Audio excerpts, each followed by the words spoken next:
जिस मौजू पे आज बात करने जा रहा हूँ ये मैंने 2 रोज़ पहले करनी थी, लेकिन मेरे मेन स्ट्रीम मीडिया पे 5-6 चैनल्स पे काम करने के तजुर्बे के अंदर, जिसमें मुझे 6-7 साल हो चुके हैं और सोशल मीडिया पे 3 साल 4 साल हो चुके हैं बात करते हुए, आज तक कोई ऐसा मौजू नहीं रहा जिस पे मैंने बात करनी हो और बोला ना जा रहा हो।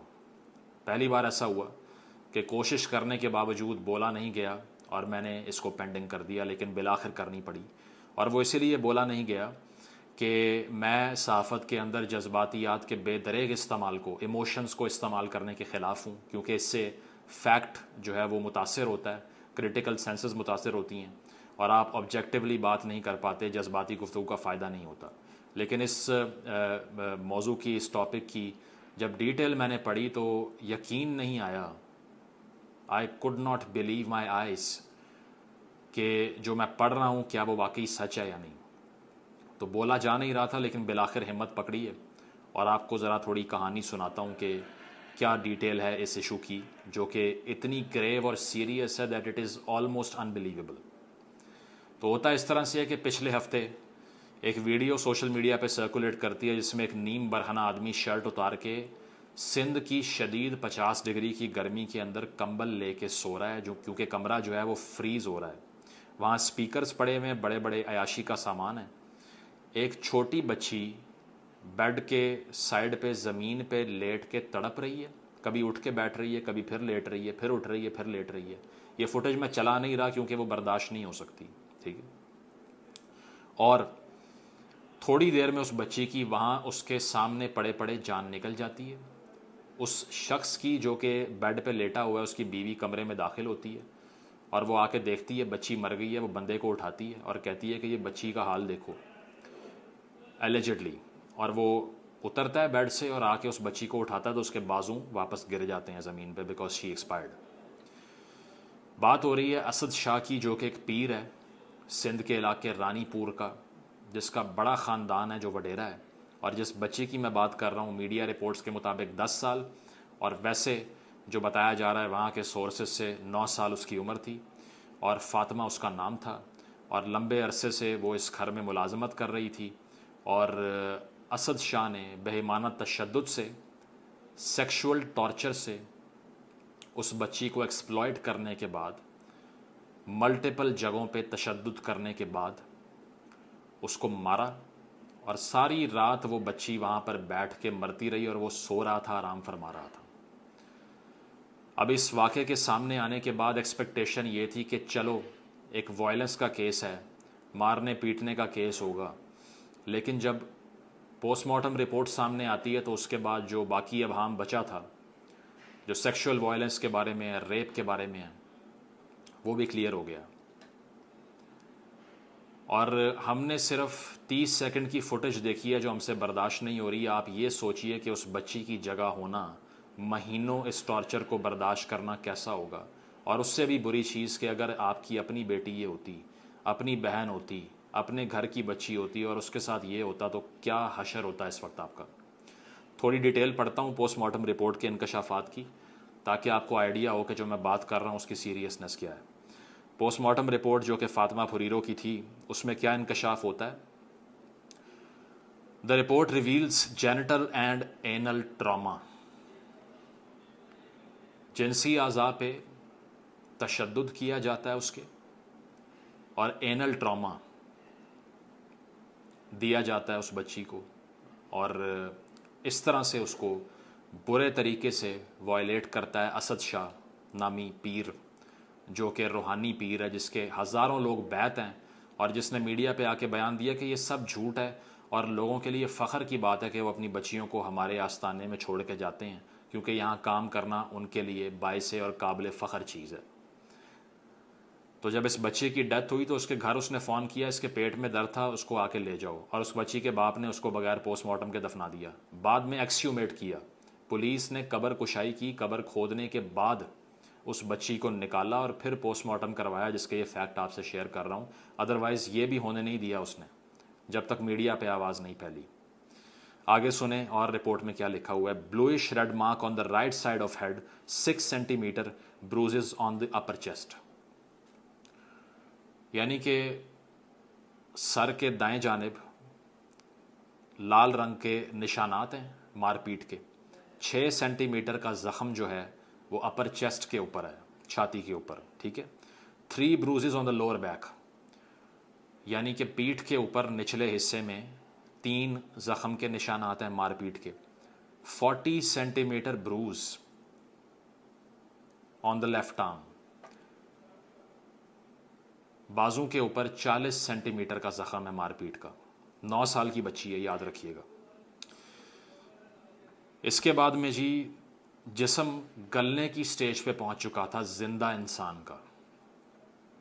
जब वो बच्ची जिंदा थी उसका इलाज नहीं करवाया जा रहा था, इसीलिए जिस्म उसका गलना शुरू हो चुका था वाइल शी वाज अलाइव, जो कि डेड बॉडी का होता है मोस्टली।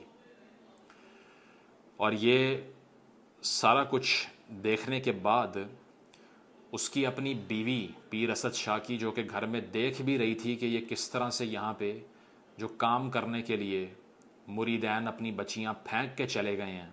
पहले तो वैसे उनको भी उठा के लटकाना चाहिए कि तुम लोगों को शर्म नहीं आती कि जिस डिवोशन के मारे अपने बच्चे जो तुमने पैदा किए उनके कंसेंट तो नहीं ना ले लेते किसी बच्चे का, पैदा करके उसको जाके फेंक के आए हो वहाँ पे एक जानवर के पास। क्या उससे सवाल किया है कि वो फेयरली ट्रीट कर रहा है मेरी बच्ची को या नहीं? कभी आके मुलाकात की है अपनी बच्ची से, या जब मिलने नहीं दिया गया आवाज़ बुलंद की है उसके ख़िलाफ़? अंधी तकलीद में इंसानों की बलियां चढ़वाते हो तुम लोग, और फैक्ट्री लगाई हुई है बच्चे बच्चे पैदा करने के। 15-15, 20-20, 10-10, 12-12 लाइन लगा देते हैं और परवाह एक की भी नहीं करते, और पीटते भी हैं बाद में कि गुर्बत है। तो ये सारा कुछ देखने के बाद जो सैयदा हिना शाह साहिबा हैं, जो बीवी हैं असद शाह की, सब घर में देखते हुए रोक नहीं पाती उनको, ठीक है। और उसके बावजूद उनको बेल मिल जाती है कोर्ट से, जो कि कल को असद शाह को भी मिल जाएगी। कोई बड़ी बात नहीं है उसमें। और वो क्यों मिल जाएगी ये भी सुन लें। पीर असद शाह के ख़ानदान में तकरीबन 4 से 5 MNAs और MPAs हैं जिनका मुख्तलिफ पार्टियों से ताल्लुक़ रहा है। इसमें सर फहरिस्त माशाल्लाह जमहूरियत की चैम्पियन पीपल्स पार्टी है, जो कि 30 साल से एक ऐसे सूबे के ऊपर हुकूमत कर रही है जहां वो जागीरदाराना निज़ाम को, वडेरापन को और इस पीरी मुरीदी के सर्कल को, कि सिंध असम्बली के 30% मेंबर्स इस वक्त पीरी मुरीदी का कारोबार चलाते हैं अगर देखा जाए तो, उसको अबॉलिश नहीं कर पाई और पूरे मुल्क के अंदर जमहूरियत की स्ट्रगल कर रहे हैं। बता रहे हैं कि जी भुट्टो साहब ने जान दे दी जमहूरियत के लिए, बेनज़ीर साहिबा को असैसिनेट कर दिया। अपने सूबे के अंदर हज़ारों बेनज़ीरें बना के बैठे हुए रोज़। शर्म आनी चाहिए बिलावल भुट्टो साहब आपको भी, और इसके अलावा पीपल्स पार्टी के अरबाब इख्तियार को, कि वो ऐसे घटिया निज़ाम को हार्बर करते हैं। और बाद में क्या कहते हैं कि जी वो बख्तावर भुट्टो साहिबा ने ट्वीट किया हुआ है कि इसको ज़िंदा जला दें बेशक, लेकिन पीपल्स पार्टी पे ब्लेम ना करें। क्यों ब्लेम ना करें आपके ऊपर? If you have failed to reform the very province that you draw power out of since the last 3 decades, 30 साल से जहाँ से ताकत हासिल करते हो, अगर वहाँ पे लोगों को ह्यूमनाइज नहीं कर पाए, वहाँ जबरी तौर पे मज़हब की तब्दीली हिंदू लड़कियों की होती है, वहाँ मियाँ मिठू साहब दंदनाते फिर रहे हैं, इसके अलावा वहाँ पे कच्चे के डाकुओं से मुकाबला नहीं कर सकते आप लोग, वहाँ गैंग वॉर ख़त्म नहीं कर सकते आप लोग, वहाँ फोर्स कन्वर्जन ख़त्म नहीं कर सकते, वहाँ ये जुल्म बंद नहीं कर सकते, तो फिर इसके बाद किस बात की जमहूरियत बेचते हैं हमें आप? जो असम्बलियों में भी बिल पास करा के गए हो उसका क्रेडिट दें आपको कि ये जमहूरियत पे एहसान किया आपने। तो पीपल्स पार्टी, इसके अलावा फंक्शनल लीग से भी ताल्लुक़ है इस ख़ानदान के लोगों का, तहरीक इंसाफ से भी ताल्लुक़ है इस ख़ानदान के लोगों का। मुझे आप बताएं कि कोई कुछ कह सकता है इन लोगों को? दे आर अनटचेबल पीपल, कुछ भी नहीं होने वाला। ये जनाब अभी जेल की सलाखों के पीछे डाल दिए गए हैं, लेकिन होना कुछ भी नहीं है। उसकी वजह क्यों कुछ नहीं होना ये भी सुन लें। वो इसलिए कि पाकिस्तान के कानून के अंदर जो खून बहा और दियत का कानून है ना, मज़हब की आड़ में इस तरह के दरिंदे उसका फ़ायदा लेके आसानी से छूट के चले जाते हैं और कुछ नहीं हो पाता। 2 सहाफ़ी अभी पिछले 15 दिन में सिंध के अंदर गोलियां मार के उनको मारा है। फ्री मीडिया की बात करती है पीपल्स पार्टी, ठीक है। इसके अलावा नाजिम जोखियो के जो कातिल थे, नाजिम जोखियो की बीवी ने क्यों माफ़ कर दिया ये कहकर के मुझे पता है इंसाफ नहीं मिलेगा, मुझे कुछ नहीं कहना इनको। इसके अलावा इससे पहले रेमन डेविस का जो केस हुआ था लाहौर के अंदर, एजेंसी के 2 बंदों को खुलम खुला सरों पे गोलियां मार के वो बंदा मैकडोनल्ड का बर्गर हाथ में पकड़ के फ़्लाइट पे चढ़ के दफ़ा हो गया। खून बहा दिया उसने, इसी कानून का इस्तेमाल किया। ठीक है। इसके अलावा कंदील बलोच केस में क्या हुआ, उसके वालिदैन ने माफ़ कर दिया बेटे को। ये पीपीसी का सेक्शन 310 है, इसका इस्तेमाल करते हैं, माफ़ कर देते हैं। ठीक है।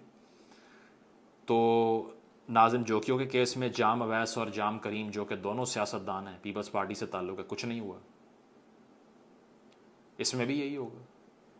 उसकी वजह यह कि जो जिस बच्ची को आपने ब्रूटली सेक्सुअली फिज़िकली टॉर्चर करके मारा है, वो तो किसी पार्टी से उसका ताल्लुक़ नहीं है। ना वो इस्टेब्लिशमेंट के किसी कारिंदे के करीब है, ना ब्यूरोक्रेट है।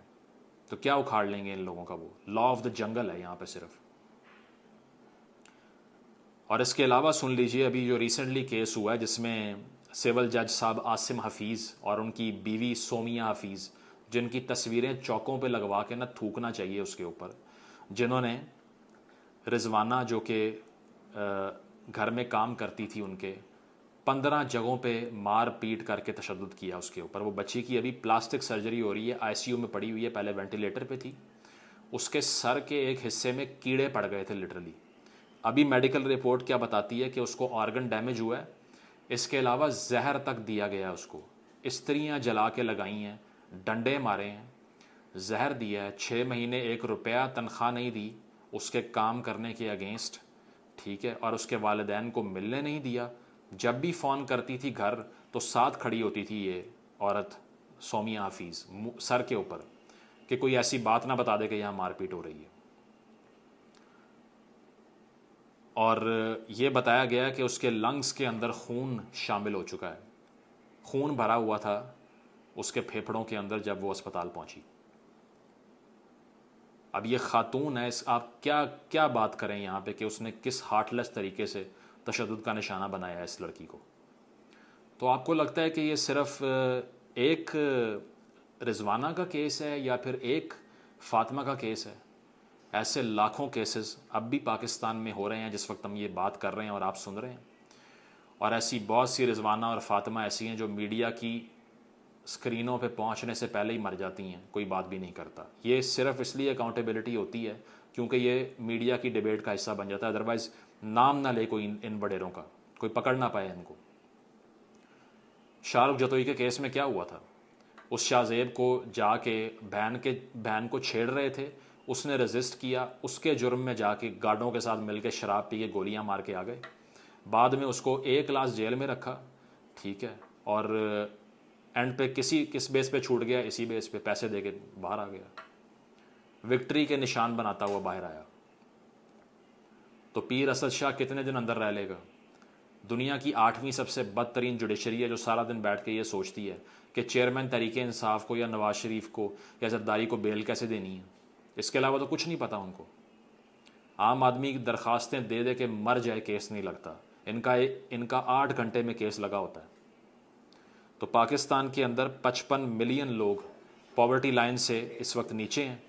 इसके अलावा अगर देखा जाए जो डोमेस्टिक वर्कर्स की तादाद है, तो पाकिस्तान में 3.3 मिलियन बच्चे पाकिस्तान में डोमेस्टिक वर्क कर रहे हैं, यानी कि 33 लाख बच्चे घरों में काम करते हैं जिनकी उम्र 15 साल से कम है। सोचें कितने लोगों पे ये इस नौयत का ट्रीटमेंट होता होगा, हमें पता भी नहीं है, होश भी नहीं है।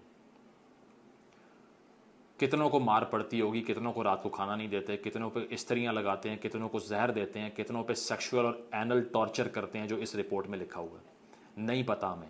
ठीक है। इसके अलावा 2.5 करोड़ बच्चा पाकिस्तान में स्कूलों से बाहर है, सड़कों पे फिर रहा है। जब वो जाके चाइल्ड लेबर करते हैं तो क्या उनके उस्ताद उन्हें अब्यूज़ नहीं करते? यहाँ पे मोटरसाइकिल की दुकानों पे काम करने वाले या फैक्ट्रियों में काम करने वालों के साथ क्या होता है, मैंने देखा है। यहाँ पे कौन बोलता है उनके लिए? या बोर्डिंग स्कूल्स इस तरह के जो रियासत की नाकामी की वजह से कायम कर दिए जाते हैं, मदारिस कायम कर दिए जाते हैं, वहाँ पे क्या होता है आपको नहीं पता। लेकिन अगर वालिदैन बात करेंगे तो वो शेल्टर, उनकी छत जो है जो उनके सरों के ऊपर, वो रिमूव हो जाएगी, फिर कहाँ रखेंगे उनको? So they appease that because the state does not do its job. इसके बाद में जो इंटरनेशनल लेवल ऑर्गेनाइजेशन है ILO, वो कहती है कि 1 in every 4 house holds in Pakistan employees a child. Pakistan में हर 4 में से 1 घर में बच्चा काम कर रहा है। और तशद्दुद ख़वातीन करती हैं 90% ऑफ द टाइम्स। पाकिस्तान के कानून में लिखा हुआ है आर्टिकल 25A कि फ्री एजुकेशन 5 से 16 साल की उम्र में प्रोवाइड करना रियासत की जिम्मेदारी है। यहाँ रियासत बैठ के ये सोच रही है इलेक्शन कैसे रिग करना है, उठाना कैसे है किसी को, या इसके अलावा टॉर्चर कैसे करना है, या इसके अलावा गवर्नमेंट कैसे इंस्टॉल करनी है, या इसके अलावा MNAs की तनख्वाह कैसे बढ़ानी है, प्रिविलेज कैसे लेने हैं, प्रोटोकॉल कैसे लेने हैं, 15 गाड़ियों का प्रोटोकॉल बना के कैसे जाना है क्रिश्चियन कॉलोनी में जिस तरह अभी गए हैं। एक ऐसी रियासत जो अपने बच्चों को प्रोटेक्ट नहीं कर पाती, उसके कायम रहने का कोई जवाज़ नहीं। सबसे vulnerable section of the society बच्चे हैं, माइनॉरिटी से भी ज़्यादा, क्योंकि माइनॉरिटी में फिर कोई एडल्ट हो सकता है जो सेल्फ डिफेंस का हक रखता हो। बच्चा तो अपने आप को डिफेंड करने की फिजिकल पावर से भी डिवॉइड होता है। अगर आप इस पे आज बात नहीं करेंगे तो कल को इस फहरिस्त में आपका कोई जानने वाला, अजीज़ या अपने घर वाला भी शामिल हो सकता है। अगर आप इस पीरी मुरीदी के ब्रूटल निज़ाम को, जो कि चंदों के रखवाले हैं और बैठ के अरबों रुपए की जायदाद बनाते हैं, और जब नैब वाले आते हैं तो उनको धमकी दे के भगा देते हैं, और जिनके इंटरनेशनल टूर्स ख़त्म नहीं होते, जो बैठ के सिर्फ तोहमात के ऊपर और सिर्फ जहालत को मिल्क कर रहे हैं, जो इलेक्शन से पहले एक ऐलान करते हैं कि मुरीदान हमें वोट डाल दें और वोट डाल जाता है, और उसके बाद में टॉर्चर करते हैं उनके ऊपर, जो अनटचेबल्स हैं। इनके सिस्टम को अबॉलिश करें। ये वो अशराफिया है जिसने इस खित्ते के अंदर पिछली 3 सेंचुरीज़ पार्टीशन से पहले से जबर शुरू किया हुआ है। यही वडेरे, यही पीर बैठ के, यही मखदूम ये फैसले करते हैं कि क्या करना है हमारी जाहिल कौम ने। तालीम दीजिए अपने बच्चों को ताकि वो इन लोगों के आस्थानों पे जाके अपनी औलादों को फेंक के ज़लील मत करवाएं, और आवाज़ उठाएं ऐसे बच्चों के लिए जिनके साथ ऐसा इस नौयत के मजालिम हुए हैं कि जदीद दुनिया में तसव्वुर नहीं हो सकता। This is a modern form of slavery. ये स्लेवरी की एक मैस प्रैक्टिस है कि हर घर के अंदर अंडर एज बच्चे रखे हुए हैं और मार पीट कर रहे हैं उनके साथ, और कोई उनको छुड़ा नहीं सकता वहाँ से। State has to intervene and you have to raise your voice for these children, otherwise you are waiting in the queue. Thank you.